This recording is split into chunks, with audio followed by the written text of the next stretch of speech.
Hello again.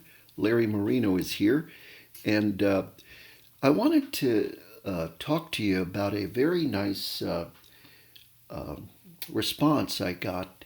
It's in the form of a question, but the question is so good that it sort of leads to more questions. So, this is from one of our Instagram viewers, and here's what the person says.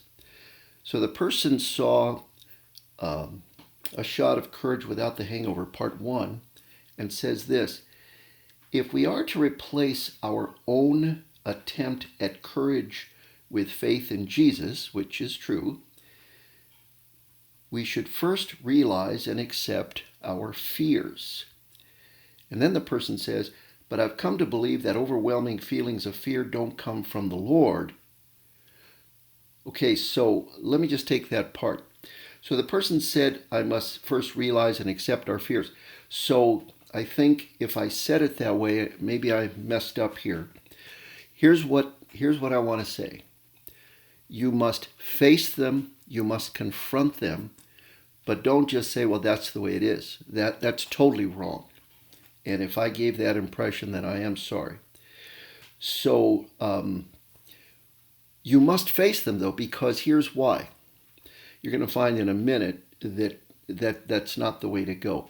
But you must absolutely confront them, say what they are, very, specifically say, this is what I'm afraid of. And then the person says, but is it possible that God can use our fears to help build our faith? All right. So we know that fear and anxiety, that's never a good thing. Never good.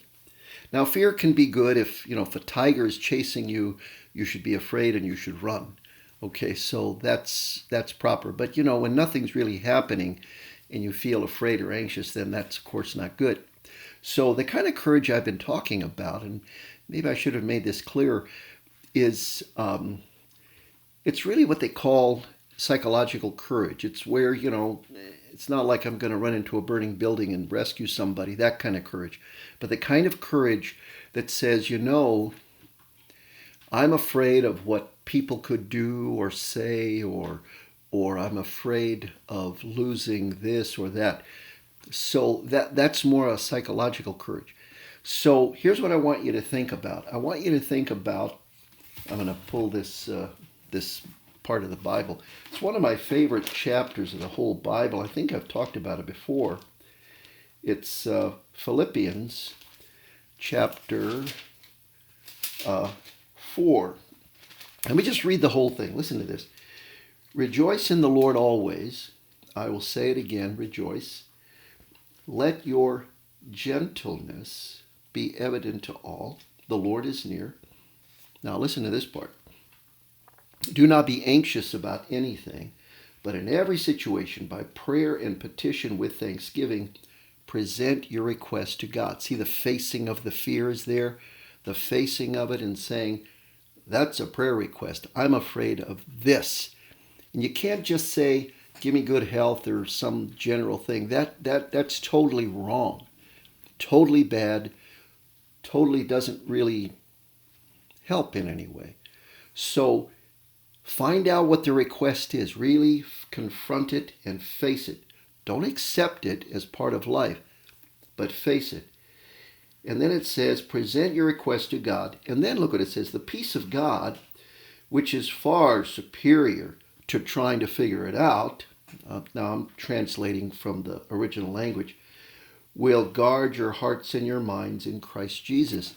So it's as if St. Paul is saying, look, everybody has these anxieties and things. You've got to be clear about what it is I'm anxious about, what it is I'm afraid of. Get that clear. Face it, confront it, say, God, here's what it is. This is what I'm afraid of, whatever it is. And be very specific. Maybe I have to talk to a certain person or I have to do a certain thing. Here's the exact thing that I have to do. I'm kind of afraid. And then you'll find this. I've tried this myself. The peace of God comes. And then you say, well, gee, I wonder why that happened. And the answer is right there. He says, it's far superior to have the peace than to have the understanding. Let me say it again. It's far better to have the peace than to have the understanding. Often what drives us crazy, you ever heard people say, oh, but if I could just understand it, if I could know why or something. That's not always the best. I mean, there are times when you want to do that, but especially when you're anxious, trying to understand that is not the best. It's better to say, God, here's what I'm anxious about. I don't even know why I'm anxious about that, but I am. Here it is. Receive his peace. And then he says, you will go and you will tell people what he did for you, because the peace of God is far superior to understanding. We've talked about this before.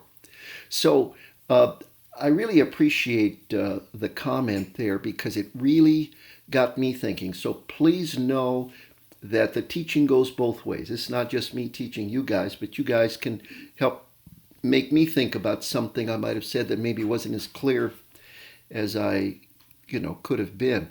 So please keep those coming. As you know, they're always private. I'll write you back privately, and I never, divulge. As I've told a lot of my Gajah friends, gypsies survived for 1,000 years because we know how to keep secrets, and I'll keep yours. So God bless you, and let's be good neighbors, and let's be there for each other by staying away from each other. Praying for you all. Bye-bye.